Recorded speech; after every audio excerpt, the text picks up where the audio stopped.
निमित्त रेफ परे रहने पर अर्थात परे होने पर लुप्त रेफ।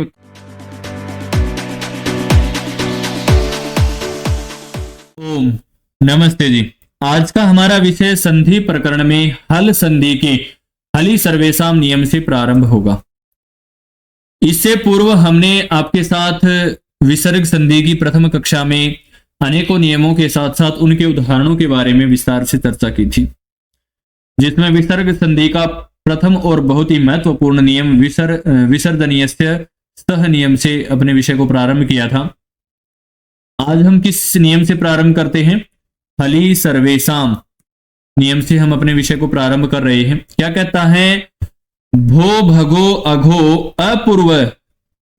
अपूर्वक यह का हल परे होने पर सभी आचार्यों के मत में क्या होता है? लोप हो जाता है। और जब सभी आचार्यों के मत में लोप होता है तो हमारे पास क्या रूप बनेगा?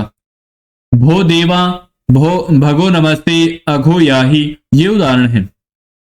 आइए समझते हैं भो देवा उदाहरण क्या है। अब इसका संधि विच्छेद करते हैं भो देवा का, तो भोस प्लस देवा सुप्तिगंतम पदम से हम यहां भोस की पद संज्ञा कर देंगे और पद संज्ञा होने के बाद ससजुसोरु तैयार बैठा रहता है कि रुत्व करेगा। ससजुसोरु से सकार को रुत्व आदेश हो गया। अब रुत्व कहां होगा? तो अलो अंत्यस्य नियम कहता है कि पद संज्ञा के अंतिम अल के स्थान पर होगा रु आदेश। तो भो रु देवा हमारे पास रूप बना। तो अभी पिछली कक्षा में हमने पढ़ा था एक नियम, भो भगो अघो अपूर्वस्य यो असी, अर्थात सूत्र से अस्त दकार परे रहते अवर्ण पूर्वक रू के स्थान पर क्या हो जाएगा? यकार हो जाएगा। और जब यकार आदेश हो जाएगा तो हमारे पास क्या शेष रहा? भोय प्लस देवा। अब जो भोय प्लस देवा शेष रहेगा तो अभी हमने एक नियम पढ़ा है हली सर्वेसाम, बहुत ही महत्वपूर्ण नियम है। क्या कहता है कि भो पूर्वक पदांत यकार का लोप हो जाता है हल परे रहते। तो हल परे है, व्यंजन परे है द, तो यह का लोप हो जाएगा तो हमारे पास रूप क्या शेष रहा? भो देवा। और भो देवा ही हमें बनाना था, हमारा रूप सिद्ध हो गया। इसी प्रकार भगो नमस्ते है, कोई परिवर्तन नहीं है।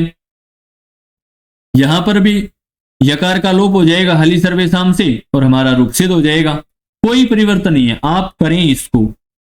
इसी प्रकार अघो याही है, बिल्कुल इसी प्रकार कोई परिवर्तन नहीं है। यहां पर भी यकार का लोप हो रहा है।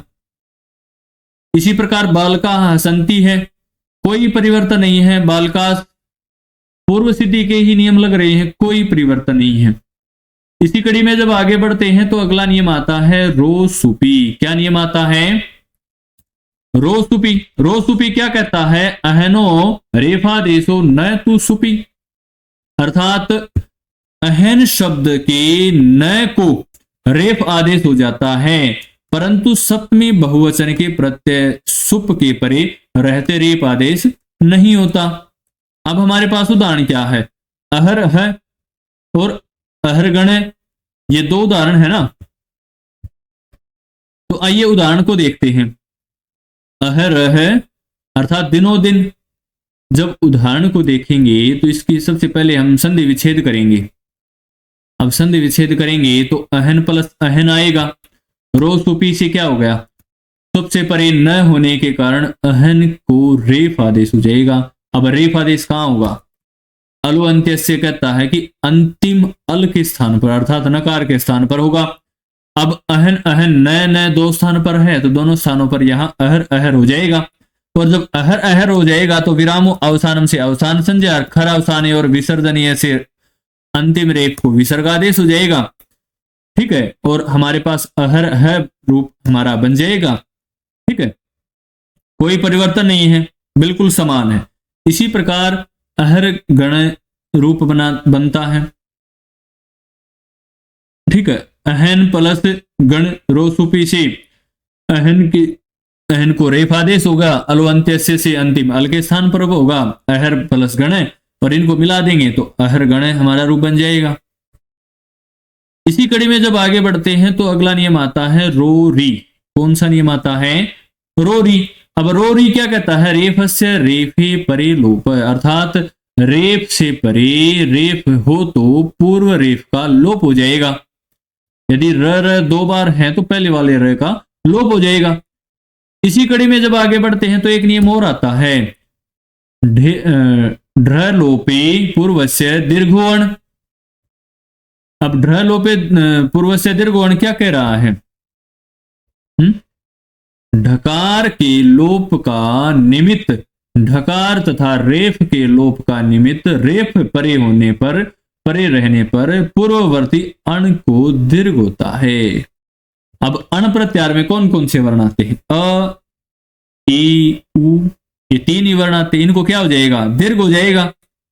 अब जब दीर्घ हो जाएगा तो हमारे पास उदाहरण में क्या बनेगा? अब पुनः प्लस रमते बनाना है, फिर खेलता है अर्थात फिर रमण करता है, तो संधि विच्छेद करते हैं तो पुनर् प्लस रमते आता है।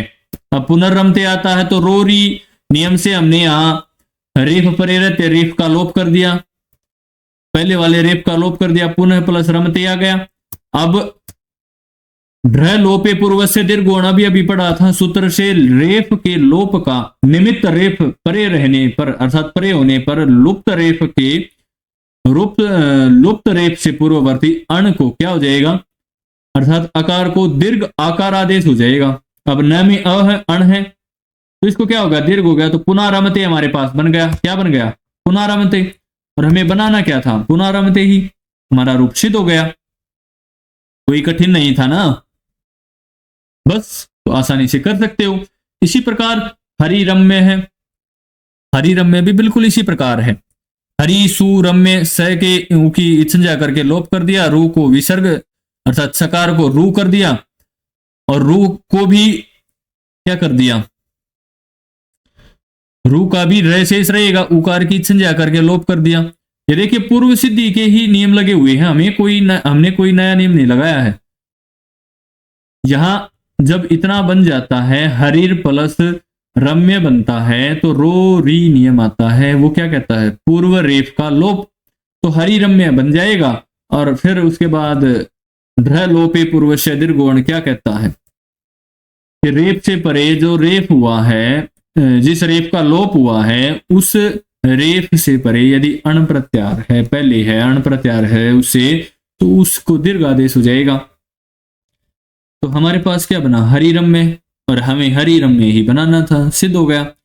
इसी प्रकार शंभु राजते है, शंभु प्लस सु प्लस राजते, संधि विच्छेद करते हैं तो शंभु में दीर्घ उ बनाना है, और संधि विच्छेद करते हैं तो ह्रस्व उ आता है। पूर्व सिद्धि हरिरम्य की तरह ही ये चलेगी, कोई परिवर्तन नहीं है। देखिए ठीक है, जहां रोरी नियम लगता है वहां से पूर्व रेफ अर्थात रेफ से परे रेफ का लोप हो जाता है, पहले वाले रेफ का लोप हो जाएगा, और लोप होने के बाद ढ्र लोपे पूर्व से दीर्घोण से क्या हो जाएगा? दीर्घ आदेश हो जाएगा। अब जो हर्स्व उकार था उसको दीर्घ उकार हो गया, तो शंभु राजते हमें बनाना क्या था? हमें भी बनाना शंभु राजते ही था। इसी कड़ी में जब आगे बढ़ते हैं तो हमने पूर्व में एक नियम पढ़ा था, विप्रतिषेधे परम कार्यम, पहले कक्षाओं में, तो उसके बारे में यहां पर हम विस्तार से चर्चा करेंगे। किसके बारे में? विप्रतिषेधे परम कार्यम के बारे में। इसमें क्या कहता है कि जब एक ही स्थान पर 2 सूत्र समान रूप से लग रहे हों, तो अष्टाध्यायी कर्म में जो सूत्र पर है अर्थात बाद का है, अर्थात बाद का है, उसकी ही प्रवृत्ति होगी। जो सूत्र बाद का है उसकी ही प्रवृत्ति होगी। तुल्य बल विरोध का अर्थ है जब 2 सूत्रों का समान बल हो और दोनों सूत्रों की प्रवृत्ति समान रूप से हो। ऐसी अवस्था में यह देखना चाहिए कि अष्टाध्यायी में कौन सा सूत्र बाद का है, कौन सा सूत्र बाद का है, उसी की प्रवृत्ति यहां पर होगी। ठीक है, उसी का अर्थात प्रयोग होगा। ये विप्रतिषेधे परम कार्यम कहता है। ठीक है, अब जैसे हमने पढ़ लिया कोई भी नियम, मान लीजिए अब आगे उदाहरण में हम जैसे मनोरथ है, इसका उदाहरण है, इसमें हम इसको सीखेंगे। अब मनोरथ है क्या कहता है? अच्छा, मनस प्लस रथ है। अब सस जुसो रू से यहाँ स को रू प्राप्त है, रू हो गया, और रे का उकार की संज्ञा करके तस्य लोप ऐसे लोप कर दिया। अब यहां पर हसी च नियम आया हुआ है। हसी से नियम क्या कहता है, र वर्ण हस प्रत्यार में आता है और हस परे रहते अपलुत आकार से उत्तर रू को क्या हो जाएगा, उकार हो जाएगा। अब रू को क्या हो जाएगा, उकार हो जाएगा। अब हसी च नियम और रोरी नियम दोनों में अंतर है। रोरी बाद में आता है या पहले आता है, बताइए। रोरी क्या कहता है, सूत्र से रेफ परे रहते रेफ का लोप हो जाता है। अब र से के बाद में यदि र आ रहा है तो पूर्व वाले र का लोप हो जाएगा। मनर प्लस रथ है था तो मन र का लोप हो जाएगा, तो मन प्लस रथ है शेष रहेगा है। तो इस स्थिति में दो कार्य एक साथ हो रहे हैं। एक स्थिति में एक साथ दो कार्य नहीं हो सकते, इसलिए किस सूत्र का कार्य यहां किया जाए, इसका निर्णय कौन करेगा। अभी अभी हमने नियम पढ़ा है, कौन सा नियम पढ़ा है, विप्रतिषेधे परम कार्यम। ठीक है, अब कर्म में रोरी सूत्र कौन से अध्याय का, कौन सा पाद का है, यह 8वें अध्याय के तीसरे पाद का 14वां सूत्र है। प्राप्त था परंतु पूर्वोत्तरा सिद्धम क्या कहता है, सपादी अर्थात त्रिपादी का कार्य असिद्ध माना जाएगा है सपाद सप्ताध्यायी के दृष्टि में।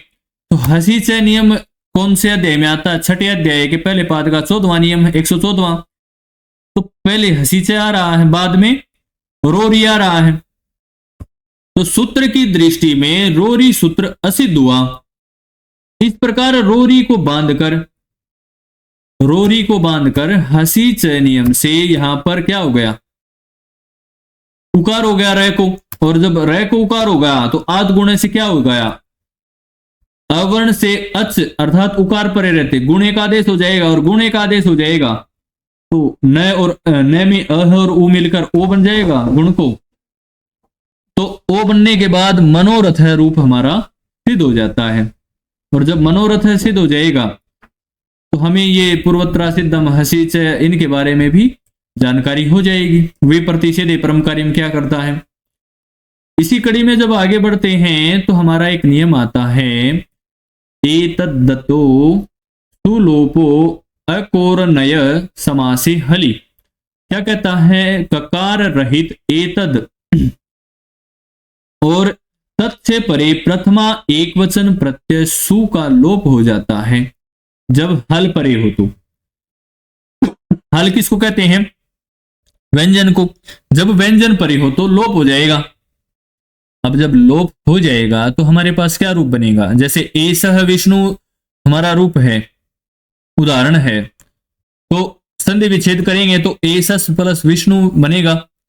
अब हमें अभी नियम पढ़ा है, एतद्दतो ददो सुलोपो अकोरन्नय समासे हलि। सूत्र से हल सकार परे रहते तद के सु का लोप हो जाएगा। तद के सु का लोप हो जाएगा तो हमारे पास शेष क्या रहा, एस विष्णु।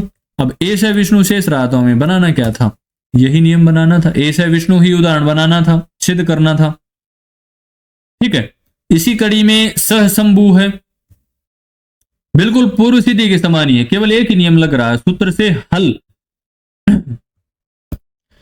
से हल सकार परे रहते तद के स का अर्थात सु का लोप हो जाएगा। ये जब सु का जब लोप हो जाएगा तो सह शंभु भी हमारा रूप बन जाएगा, कोई परिवर्तन नहीं है। इसी कड़ी में आगे एक नियम आता है, सो अची लोपे चेत पाद पूर्णम। क्या नियम आता है, सो अची लोपे चेत पाद पूर्णम। अब क्या कह रहा है, सो अची नियम क्या कह रहा है कि अच अर्थात स्वर परे रहते तद संबंधी सु का लोप होता है। यदि सु का लोप होने पर पाद पूर्ति होती हो तो यहां पर विशेषता भी दे रखा है, जैसे यहां पर पाद का अभिप्राय श्लोक छंद की चतुर्थांश है। अब जैसे श्लोक में दो लाइनें हैं तो उनमें 4 पाद बन जाते हैं ना, पद बन जाते हैं। ठीक है, उसके बारे में दिया गया है। अब हमारे पास उदाहरण क्या है, सेमा मविड्ढी प्रभृतम, ये उदाहरण है। अब इसका संधि विच्छेद करते क्या क्या आता है? स इमाम विड्ढम विडढ़ी प्रभृतम। अब ऊपर हमने नियम पढ़ा था, सो अचि लोपे चेत पाद पूर्णम। सूत्र से सह के सु का लोप हो जाएगा।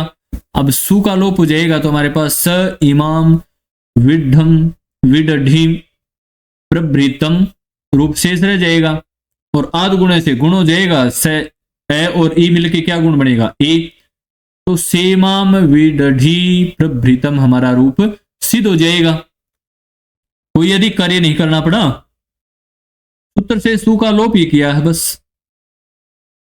ठीक इसी प्रकार सईस दशारथी राम है, अर्थात स एस दशारथी राम, स एस दशारथी राम में बिल्कुल इसी प्रकार सु का लोप हो जाएगा। सु का लोप हो गया तो आद गुणे से गुण हो गया और हमारा रूप सिद्ध हो गया। और आज का ये हमारा अंतिम रूप था, सईस दशारथी राम है, अर्थात राम का नाम लेते रहें और अपनी संस्कृत की कक्षाओं को पूर्ण करता रहें। आज हमारा संधि प्रकरण समाप्त हो गया है, इस जिसमें हमने तीनों भेदों के बारे में चर्चा की थी, अचसंधि, हल संधि और विसर्ग संधि। ये विसर्ग संधि की अंतिम कक्षा थी। धन्यवाद। फिर मिलेंगे आपके साथ इसी प्रकार के अनेकों प्रकरणों के बारे में जानकारी देते हुए।